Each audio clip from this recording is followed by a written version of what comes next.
ये कहानी है जसोदाबेन मोदी की। जसोदाबेन एक भारतीय सेवानिवृत्त अध्यापिका हैं। वह शिक्षक पद पर रहते हुए और रिटायर्ड होने के बाद भी सामाजिक कार्यों में बढ़ चढ़ कर भाग लिया करती हैं। उन्होंने सिर्फ 2 साल की उम्र में ही अपनी माँ को खो दिया था।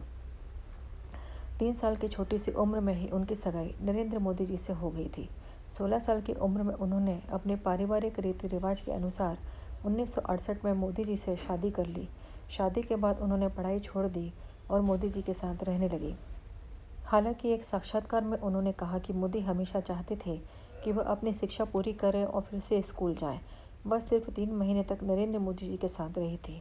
उसके बाद मोदी जी संन्यास का अभ्यास करने के लिए हिमालय चले गए, जिसके बाद जसोदाबेन ने फिर से अपनी पढ़ाई जारी की और 1972 में माध्यमिक विद्यालय की परीक्षा दी। मोदी से अलग रहने के दौरान उनके पिता की मृत्यु हो गई थी। 3 साल के बाद जब नरेंद्र मोदी जी संन्यास से अपने घर लौटे तो वह अपने चाचा के साथ काम करने के लिए अहमदाबाद चले गए और जसोदाबेन को छोड़ दिया। इसके बाद वह अपनी पढ़ाई और करियर पर ध्यान देना शुरू किया। उन्होंने 1974 में एसएससी किया और 1976 में शिक्षकों का प्रशिक्षण पूरा किया। 1978 से 1990 तक उन्होंने एक प्राथमिक विद्यालय में शिक्षिका के रूप में काम किया।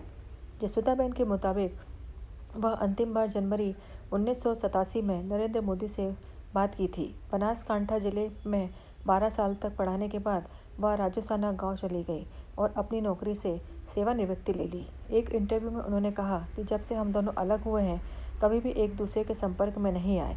जसोदाबेन अपने भाई के साथ गुजरात के उंझा में रहती हैं। वडोदरा से लोकसभा चुनाव लड़ने के दौरान नरेंद्र मोदी ने पहली बार अपने हलफनामे में उन्हें अपनी पत्नी के रूप में स्वीकार किया था, जिसके बाद वह सोशल मीडिया की नज़रों में आई।